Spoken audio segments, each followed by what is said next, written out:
కోరికతో ఈ కమ్మగిరి సార్ రావణ్య గురుగారు రావండి హోమం కూర్చోమని మేము రావణ్య నుంచి పిలుచుకొచ్చే రావాల్సిందని చెప్పా. మేము అనుకుంది ఒకటి చేసి మరొకటి చెప్తాడు అనుకోకండి. స్వామివారు రామన్నారు చేయమన్నారు చేస్తున్నారు అంతే.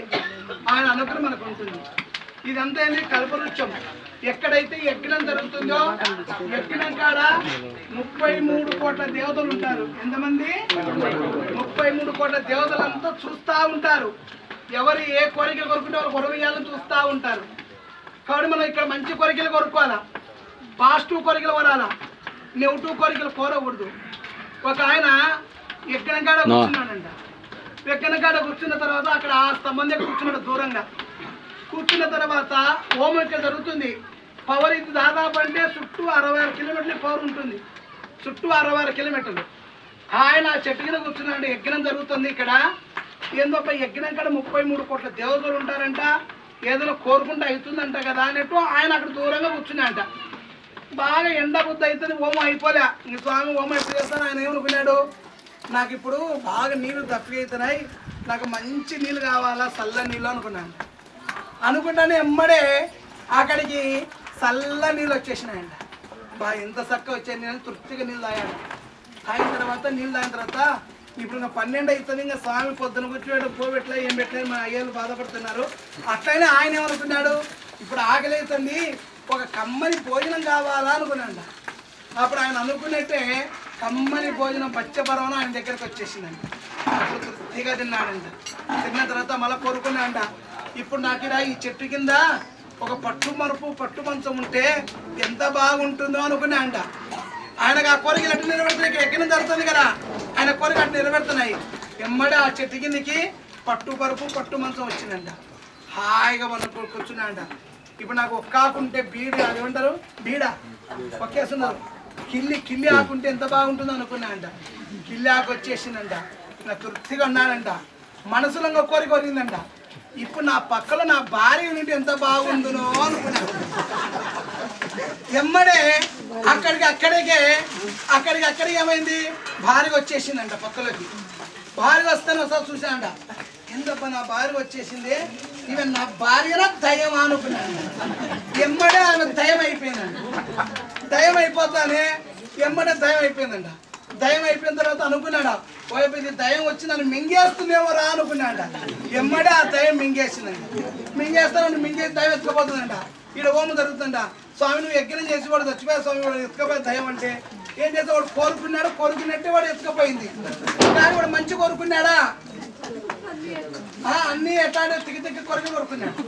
అందుకే మీరు అటువంటి తిక్కి కొరకరాకండి. స్వామి ఈరోజు హోమం చేశాము, మా గురువు ద్వారాతో వచ్చాము, మీరంతా మాకు అనుగ్రహం వచ్చినట్టే అనుకోవాలా, అది వచ్చేస్తుంది. ఏమో ఈరోజు పుణ్యానికి వచ్చినాము, స్వామి ఏం చూస్తాడో ఏం కథనో, ఆల్రెడీ ముందు కూర్చొని హోమం చేస్తాం, మన అన్నతో కూర్చోబెట్టినాడు, మనకు వచ్చిందో రాదు హోమము అని అనుకోకూడదు. ఇక్కడ చుట్టూ 66 కిలోమీటర్లు ఈ పవర్ ఉంటుంది. ఈ పవర్ అందరికి వస్తుంది. సరేనా? అందరి నుంచి మంచి నెగిటివ్ కోరుకోండి. నేటి మా కర్మలు తెగిపోయినాయి, మా రుణాలు తీరిపోయినాయి, స్వామి అనుగ్రహం వచ్చేసింది, మేము గడకు అన్నట్టే అనేటట్టుగా మంచి సంకల్పం కోరుకొని కోరిక కోరండి. తెగుతుందో లేదంటే అదేమవుతుంది, ఏమవుతుంది, అటు కాకుండా ఇటు కాకుండా అవుతుంది. కాబట్టి మనస్సు పూర్తిగా ఇప్పుడు మీరంతా ఎక్కడికి వచ్చారు, మీరంతా ఇప్పుడు వచ్చింది కోర్టుకు వచ్చినారు. ఇది హైకోర్టు అంటే సుప్రీం కోర్టు, పెద్ద కోర్టు.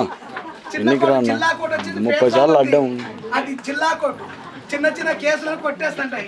ఇదేందో హైకోర్టు, హైకోర్టు సుప్రీం కోర్టు. ఇది సుప్రీం కోర్టు. ఇక్కడ లాయర్, మీరంతా ముద్దాయిలు, జడ్జి లోగున్నాడు, జడ్జిని మీకు అందరికీ తీర్పు ఇస్తాడు. ఇక్కడ లాయర్ కూర్చొని ఇక్కడ హోమం చేస్తున్నాడు. ఈ లాయర్ ఏం చేస్తున్నారు, స్వామిలంతా ముద్దాయి, నా బిడ్డలు ఏ తప్పు చేయలేదు, నిత్యం నీ గురించే ధ్యానం చేస్తున్నారు, నీ గురించే తలపిస్తున్నారు, ఎంత దూరంతో నీ కోసం వచ్చారు, వాళ్ళకి ఏది తప్పు ఒప్పులు తెలవు, వాళ్ళకి మంచి పుణ్యాన్ని ప్రసాదించు, మంచి ఆరోగ్యాన్ని ప్రసాదించు, మంచి డబ్బును ప్రసాదించు, వాళ్ళని నిత్యం చేయించుకునే సేవ ప్రసాదించినట్టుగా ఈ లాయర్ జడ్జితో వాదిస్తున్నాడు ఇక్కడ హోమం చేస్తూ. కొద్దిసేపులో జడ్జి మీకు అందరు రిజల్ట్స్ ఇస్తాడు. అంటే మీ కేసులను కొట్టేసుకుంటారు. ఎవరైనా పెండింగ్లు పెట్టుకుంటే చెప్పలేను, కాబట్టి మీరు వచ్చి తర్వాత కేసు తెగిన తర్వాత జడ్జికి డబ్బులు ఇవ్వాలి కదా, అది అంటే లాయర్కు డబ్బులు ఇవ్వాలి, వాళ్ళ గురించి లంచం లేకుండా ఊరికి చేస్తామా మేము. కాబట్టి మీరు ఉంచి మాకు డబ్బులు ఇవ్వాలి. ఆ డబ్బులు ఏ రూపంగా అంటే ఒక్కొక్కరు దాదాపు అంటే ఒక 10,000 చేస్తారు లేదు కానీ 10,000 రూపాయలు ఒక్కొక్కరు మీరు నాకు సమర్పించాలి. ఎలా సమర్పించాలంటే మీరు ఇంటికి పోయిన తర్వాత ఒక పుస్తకం తీసుకొని, ఒక పుస్తకం నోట్స్ పుస్తకం కొనుక్కొని, ఒక బుక్లో రోజు ఓం కమ్మగిరామ ఓం కమ్మగిరామ ఓం కమ్మగిరామ ఓం కమ్మగిరామ ఓం కమ్మగిరామ ఓం కమ్మగిరామ అని ఆ పుస్తకముతో 10,000 సార్లు రాసి మళ్ళీ వచ్చే ఓమానికి నాకు ఫీజు ఇవ్వాల. స్వామి నువ్వు 10,000 అడిగినావు, ఇది ఈ 10,000 ఇస్తుందని చెప్పి ఆ బుక్లో 10,000 నామం రాసిన ఆ పుస్తకము నా చేతికి ఇస్తే అప్పుడు మీ కేసులకు మీకు సర్టిఫికెట్లు వస్తాయి. అయినా వీళ్ళు నాకు చెల్లించినారు, నువ్వు అన్నీ తీసేసుకొని. కాబట్టి అందరి నుంచి మీరు ఇంటికి పోయిన తర్వాత నాకు 10,000 లెక్క మాత్రం గుర్తు పెట్టుకోండి. మీ వాళ్ళకు చెప్పండి. ఒకవేళ మీరు ఇవ్వలేకపోతే మీ పిల్లలతో ఇప్పియండి, పిల్లలు ఇంట్లో ఉంటారు కదా వాళ్ళతో రాపియండి. ఏమ్మా నువ్వు ఒకవేళ లేకపోతే సార్తో ఇప్పించు ఏమ్మా. కాబట్టి అందరి నుంచి ఓం కమ్మగిరామ ఓం కమ్మగిరామ ఓం కమ్మగిరామ ఇది నాకు మీరు డబ్బులు ఒక్కొక్కరు 10,000. ఎంతమంది ఇస్తారు? అందరు ఇస్తారా? చేస్తాను అందరూ ఇస్తారు. నువ్వేమైనా అందరూ సంతోషంగా అందరూ డబ్బులు ఇస్తామన్నారు. అందరూ ఆ పుస్తకంతో రాసుకోండి, ఆ పుస్తకం గుర్తు పెట్టుకుని రాయండి. సరే అందరు పలకండి. మహాసంకల్పం చెప్తారు, పలకాల. గట్టి ఎవరు పలుకుతే వాళ్ళకే వరం ఉంటుంది.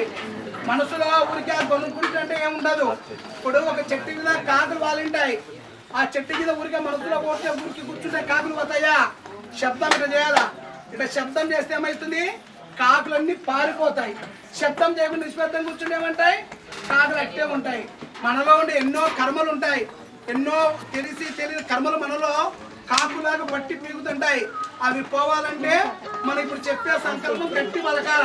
పలుకుతే అవన్నీ మీలో ఉండేవన్నీ చెడు గుణాలు వ్యసనాలు ఉంటాయి చూడు, అవన్నీ వచ్చి ఎగ్గిలోకి పడతాయి. మీరు పలకపోయినారనుకో అవి లోపల కూర్చుంటాయి. అందుకని అందరూ గట్టిగా ఈ సంకల్పం పలకాల. లాస్ట్ చివరి గట్టలు ఉన్నాం, అందరూ పలకండి.